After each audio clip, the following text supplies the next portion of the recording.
right, welcome back. We are going over the 1920s, the Roaring Twenties. This decade in the early 1900s where there was a profound amount of change and it was exciting and it was fun, and hopefully you're finding it to be exciting and fun as well, and it's piquing your interest. When you look at the title here, the politics and the economics of the 20s, maybe you worry, oh, this is going to be kind of boring. I actually find the politics and the economics of the 1920s to be extremely interesting as well. And so let's go ahead and get into it and see if we can make this as quick as possible today. So the 1920s, obviously we're going to start with the election of 1920. And there are some presidential elections that are more important than others. This is one of them.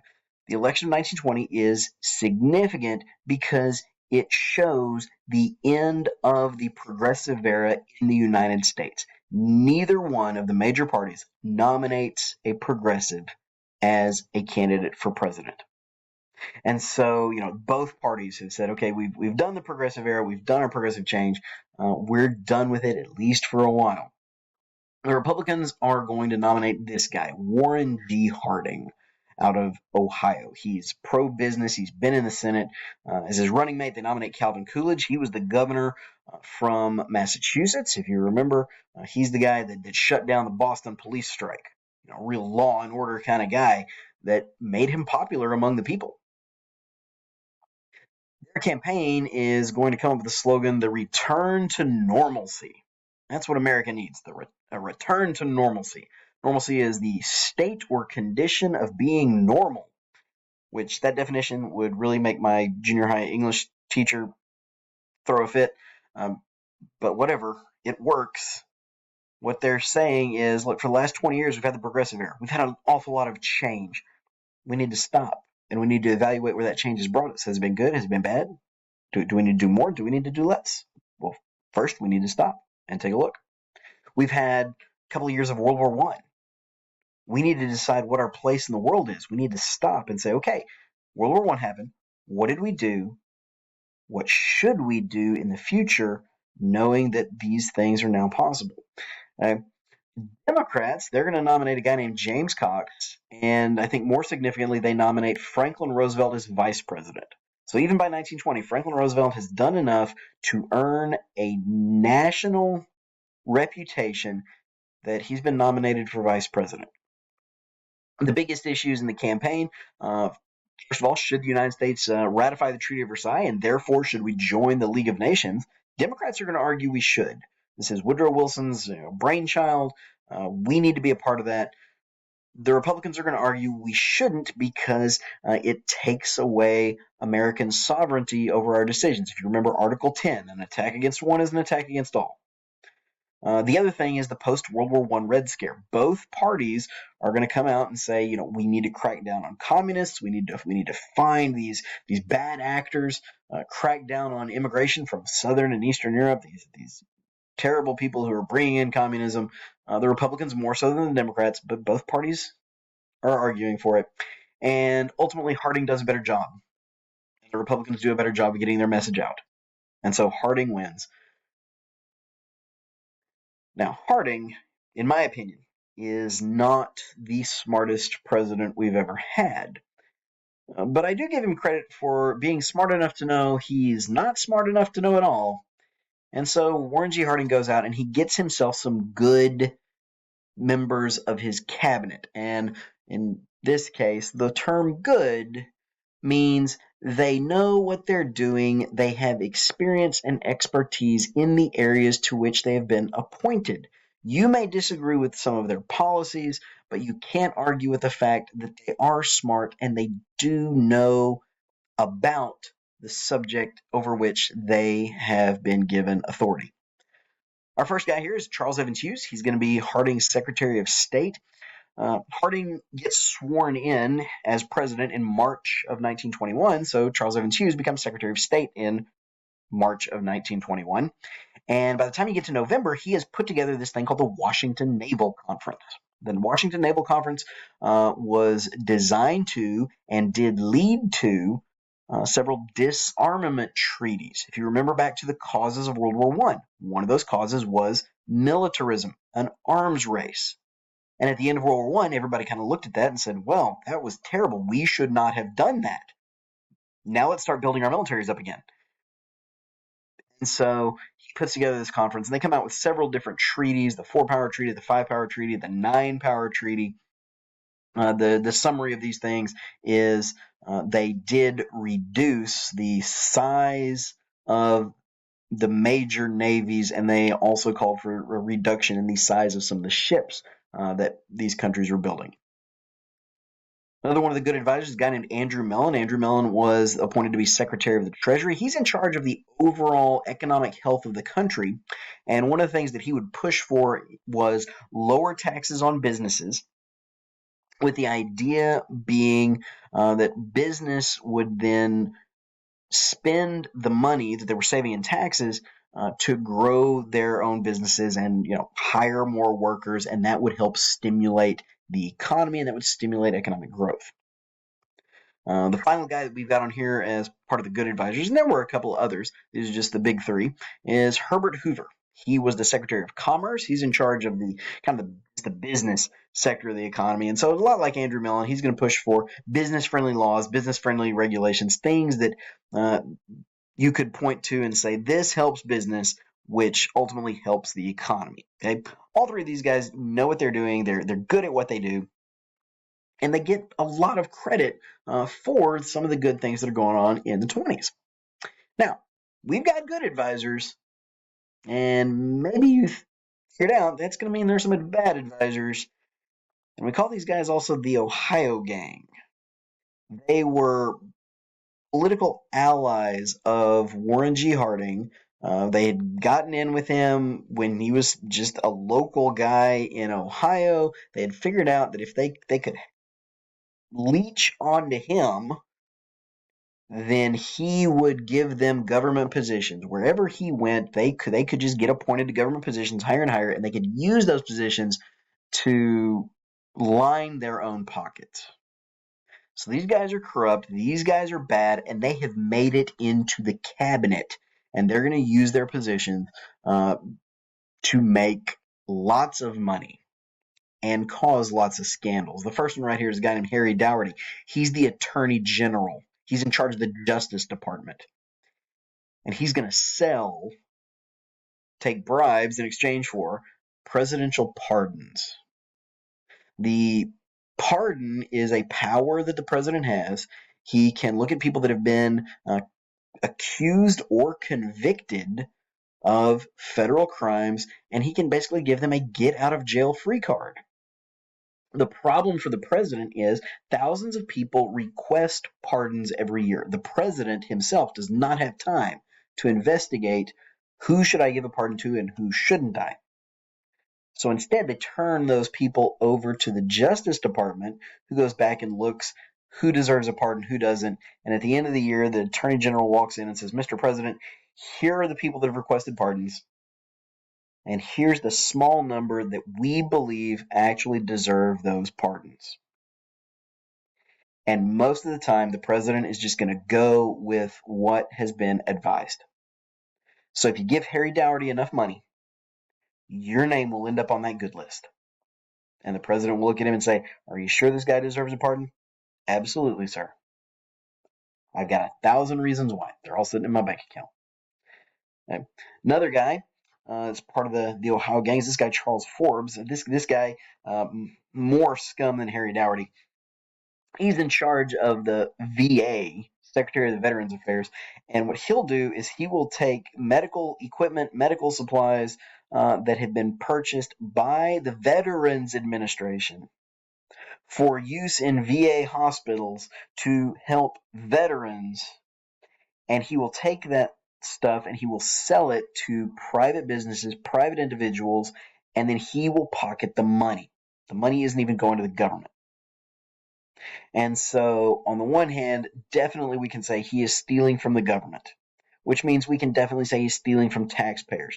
But what makes him, in my opinion, more scummy is he's taking away the things that the veterans need for their health and well-being. So, yeah. Now, these two guys are bad, But the guy that really takes the cake is this guy, Albert Fall. He's the one that's going to get everybody caught. Albert Fall is the Secretary of the Interior. So, as Secretary of the Interior, he's in charge of all the nationally owned public lands, okay? National forests, national parks, wildlife sanctuaries. He's in charge of all that. And he gets caught up in this thing called the Teapot Dome scandal. Teapot Dome is a location out in kind of central Wyoming. And in the late 1800s, they had found oil underneath Teapot Dome. And it was decided that because the government owned that land, and therefore the government owns everything underneath the land, which means the oil, it was decided that that oil, its revenue from the sale of that oil, would be given to the U.S. Navy. So the oil and any profit to be made from pumping out the oil will go to the U.S. Navy. Now, the Navy didn't need any money at this point. By the time you get to the 1920s, they still don't need any money. So that oil is just sitting there. Everybody knows it's there. So what happens is private companies are going to go to Albert Fall and they're going to give him money, they're going to bribe him. In exchange, he is going to issue drilling permits to those companies. He's going to allow those companies to go drill for oil in Teapot Dome. So these private companies are going to pump the oil out. They're going to take the oil. They're going to sell it on the world market. And of course, they're going to keep the profits. And so he is definitely violating federal law. It is going to get found out. He is going to try to cover it up. He is going to get steamrolled by the investigation. Love this cartoon, by the way. And once they found out he's involved in this, people start saying, well, wait a minute, who else is involved in different scandals? And so that's what's going to, bring down Dougherty. That's what's going to bring down Forbes. Albert Fall is just the first one, and he's going to be the first cabinet officer in the history of the United States to end up going to prison for violating the law. So good job, buddy. Now, you think back to the picture of Harding from the first slide, he didn't look like the healthiest guy in the world. And all these scandals that are starting to creep out, they're not doing anything to help him out. And so in the summer of 1923, he's going to go on a tour of the West Coast, California, Oregon, Washington. And he gets out there on the West Coast. He gets up into the Northwest, and he's already not healthy. His the scandals are starting to weigh on him, and he ends up having a heart attack. Another member of the Ohio gang who I didn't mention was the Surgeon General. And the Surgeon General is supposed to be the chief doctor in the United States. And, here we have the Surgeon General. He's one of Harding's friends, and he didn't have an actual medical degree. And so he diagnosed the president with food poisoning. So Harding doesn't feel good. He goes to his doctor. He says, I don't feel well. And the Surgeon General says, well, I think you got food poisoning. It turned out it wasn't food poisoning. It turned out it was a heart attack. So let that be a lesson to you. If your doctor doesn't actually have a medical degree, you might want to find a new doctor. Anyway, Harding's dead, and he's going to be replaced by Calvin Coolidge. Calvin Coolidge is probably our nation's most boring president, but he was a no-nonsense kind of guy. And even though politically all these scandals that now come out could have harmed Calvin Coolidge because he's in the inner circle. He's the vice president. Did he know these things were going on? Well, fortunately for him, he didn't. But he also, because of who he is, once the scandals come out, he is going to urge full prosecutions for everybody involved with the Ohio gang. And so, we as voters, we like seeing people get what they deserve. And so, even though the scandals from the Ohio gang could have been bad for Calvin Coolidge, his response actually makes him more popular. He's going to run for election on his own. I called it re-election here in 1924, and he wins. And you can see here, and I also want to point out here in this map, okay, if you look, the state of Wisconsin, there is that other color here. There is, in 1924, another major candidate for president, Robert La Follette, running under the Progressive Party. They're back for this election. They didn't believe that the Progressive era was over. This election right here is the exclamation point. Yes, the Progressive era is over. Nobody wants you. The only reason La Follette won Wisconsin is because he's from Wisconsin.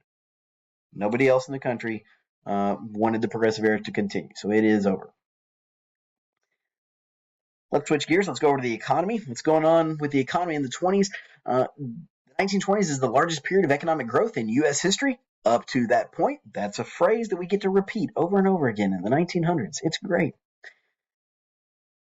The growth of the economy is fueled by several things. Two of the biggest things. One was the tax cuts that Andrew Mellon and Herbert Hoover and others were trying to push to get business more money so that hopefully business would then spend that money.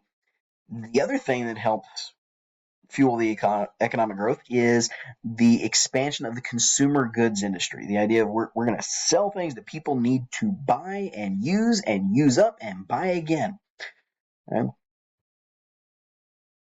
Another thing that helps that economic growth is government's attitude toward the economy. Government is going to kind of go back to the Gilded Age idea of laissez-faire. Now, they don't go all the way back, but they are going to roll back some of the progressive era reforms. They're going to roll back some of those regulations. The idea of Calvin Coolidge's quote right here, the business of America is business. What's good for business is good for America. That sums up the Republican attitude toward the economy in the 1920s, because we're going to have Republican presidents from 1920 all the way through. And so they do promote that business expansion.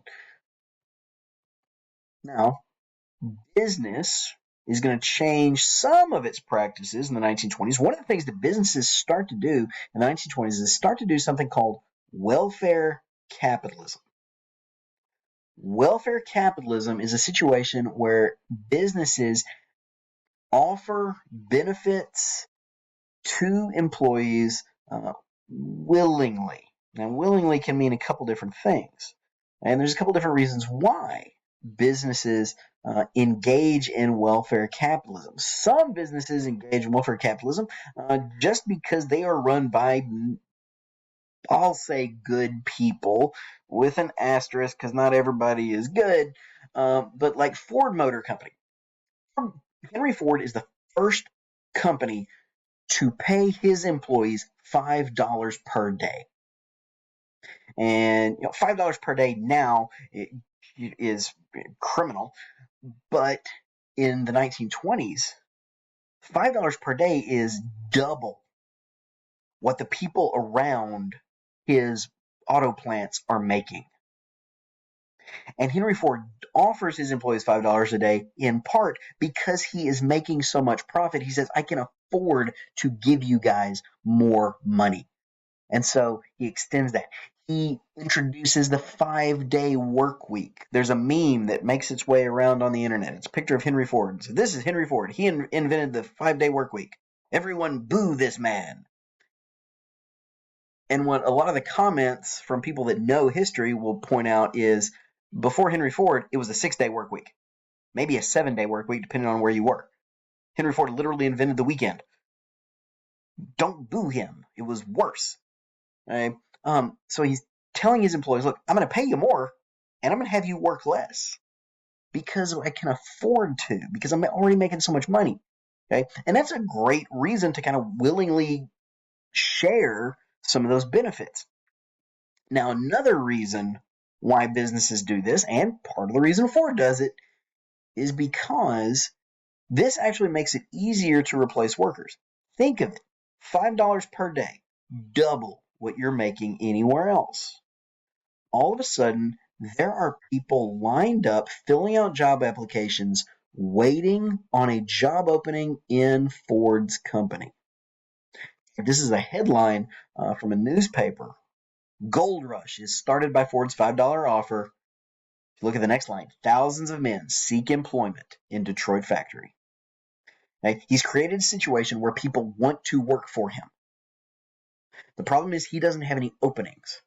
But if somebody walks in and says, hey, if I don't get a raise, I'm going to quit, Henry Ford can look at him and say, go ahead and quit. I got 5 people lined up willing to take your job. Okay? So it does do that. The third thing that welfare capitalism does for businesses is it actually limits the power of unions, because unions are trying to get things for workers. And so what workers do, they join the union. When you join a union, you have to pay something called union dues. Every time you get paid, you got to give a couple bucks over to the union. They put that in their war chest and they hold on to it for strikes. But you got to pay to be a member of the union. And if the businesses are already giving you benefits, the union is being cut off at the knees. They're having all the wind taken out of their sails because, take Ford over there. The union guy walks in and says, hey, you guys should join the union. I'm going to fight for you guys to get $4 per day. And we all look at him and say, but Mr. Ford just said he's going to give us $5 a day. You want us to make less. Or, somebody walks in and says, hey guys, I'm going to fight for the 9-hour day. Well, we're already working 8 hours a day. What good are you? And so union membership in the 1920s actually goes down. There are fewer people in the United States who were members of unions in January of 1929 than there were in January of 1920, because the businesses do such a great job of breaking the power of the unions through partly welfare capitalism. Now we're going to shift gears one more time. We're going to go back to politics, and we'll stay with politics through the end. Right here, we're doing some foreign policy stuff. What is the United States doing with the rest of the world? There's 2 big things that we do in the 1920s. One is called the Dawes Plan. The Dawes Plan has to do with Europe, and in a broad sense, trying to help Europe economically recover from the devastation of World War I. Britain and France especially, pumped so much money into the weapons of war, and every time they fired those weapons, they're just blowing up money. And so, they have almost destroyed their economy. Germany, because it lost, their economy was destroyed. Austria fell apart. Okay? And so Europe needs to economically recover. The more tangible thing that we want to do with the Dawes Plan is we want to help Germany pay off those billions upon billions of dollars worth of reparations that they owe to Britain and France. If their economy has been completely destroyed, they have no money to pay off their reparations. If they can't get their economy moving, they can't get the reparations payments made, and so it's just going to create a cycle of, national poverty. So we need to fix that. We have the ability. Our economy is intact from World War I, and so we've got a plan. Okay? So what does that plan look like? There are multiple parts of this plan. So step 1, American banks who have money are going to loan that money to Germany. So our banks are going to make loans to Germany. The German government is going to then take that money, and they will use part of it to start paying off their reparations, to make reparations payments. And so they'll, start paying off that debt. And then they're going to take the other part of it and they're going to put it into their economy to rebuilding the infrastructure, the industries, whatever else, until hopefully eventually their economy will recover enough that they're generating enough revenue on their own that they can make their reparations payments without having to get the loans. Anyway, as Germany uses part of that money for reparations payments, Britain and France are then, since they're going to get the reparations payments, they're going to take part of their money. They're going to use that to build up their own economies and restructure and whatever. And then they will take another part of those reparations payments and they will pay off the loans that they got during World War I from American banks. If you remember back to the World War I notes, American banks were loaning money to the Allies. And now that the war's over, we expect those to be repaid. And because their economy is in such trouble, they can't make those loan payments. Well, if Germany is paying off its reparations, here comes some cash. We'll take part of it, we'll make our loan payments, and then we'll all be square, And that's great. And if you know what banks do, when the American banks get that money from Britain and France in the form of those loan repayments, American banks are then going to have the cash that they can turn around and loan to Germany so that they can make reparations payments to Britain and France so that they can have money to pay off their loans from World War I, so the banks can have money to loan to Germany. If you want to know what this looks like, there you go. And if you're already thinking, hold on, wait a minute, I think there may be a problem with that, here we are. There's American Bank loaning money to Germany. Germany makes its reparations payments. Britain and France repay the loans. What happens if something stops here? What happens if this stops? If the money stops, everything shuts down. But as long as the money keeps going, this works. That's what everybody's thinking, and that's why everybody agrees to this, and that's why this works. At least for a couple of years. Now, the other big foreign policy thing we're going to be involved in is this thing called the Kellogg-Briand Pact. The Kellogg-Briand Pact is ratified by a lot of the major Western countries during the 1920s and the 1930s, all the European countries. And what it does is it outlaws war as an instrument of a country's foreign policy. It is illegal for nations to go to war. That's amazing. How do you stop that? If one country up and invades another one, how do you stop it? Because you can't go to war. And so that's one of the criticisms of this thing. There's no way to enforce it. It's a great idea on paper, but there's no way to enforce it. But this is where we are after World War I. War is bad, and it's so bad, we're going to make it illegal. Now, the Dawes Plan, the Kellogg-Briand Pact, go back toward the beginning, the Washington Naval Conference. We are involved in the world in the 1920s, but in the period between World War I and World War II, a lot of times we refer to American foreign policy as being isolationist. We did not involve ourselves with foreign affairs, foreign treaties, different alliances. Okay, that's the way we set it up. There are a lot of things that are done in the 20s and the 30s especially that are designed to keep us out of war. And because of that, a lot of times we describe American foreign policy as being isolationist. Again, look back at those things. We are involved. We're not part of the League of Nations.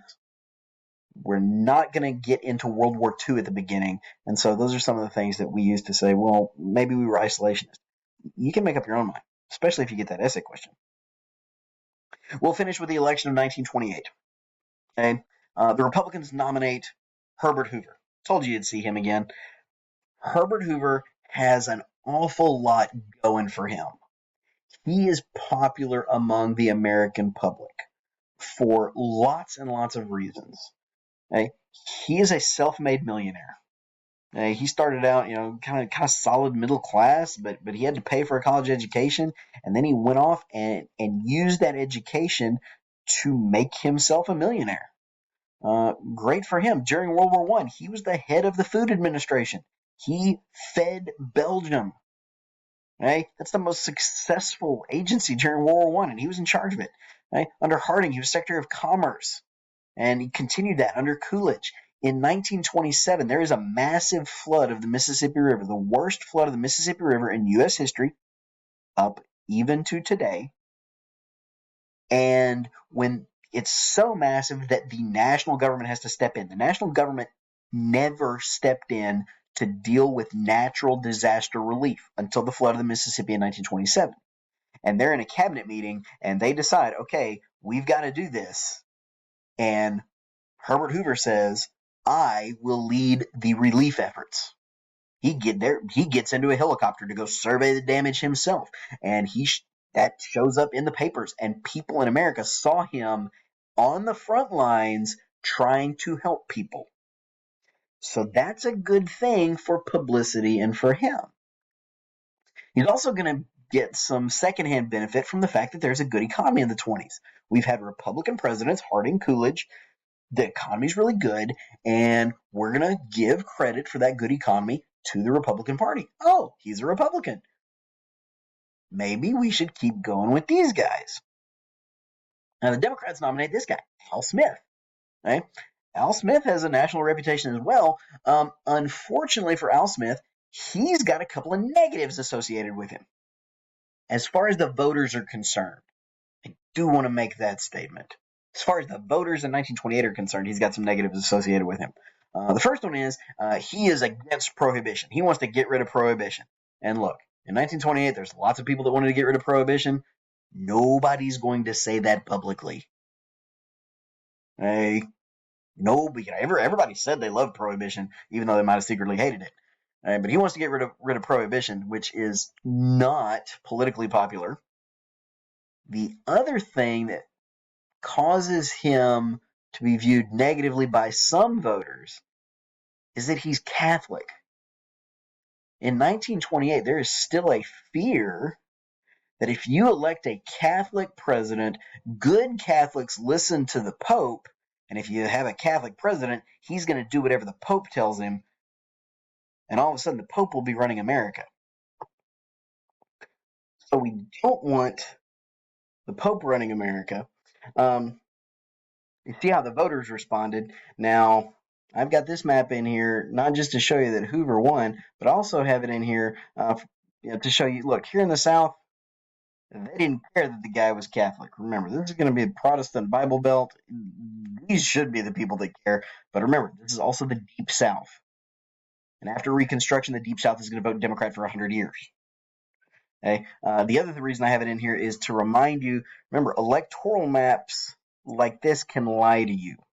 You know, how did Hoover do? Oh my gosh, look at how he beat Al Smith like a bass drum. The popular vote was about 21 million for Hoover, about 15 million for Alfred Smith. That adds up to 36 million. Hoover only wins by about 6 million votes. It's about 16% of the popular vote. Remember, the electoral vote is winner take all. So in reality, in the popular vote, Hoover won roughly 56% to 44%, or whatever that works out to. Okay, so it was a little closer than this map makes it look like. But either way, Herbert Hoover won, and he's going to take us into the 1930s. And we'll talk about that later. I hope this gave you some information, and I hope you were able to understand everything. We'll see you later.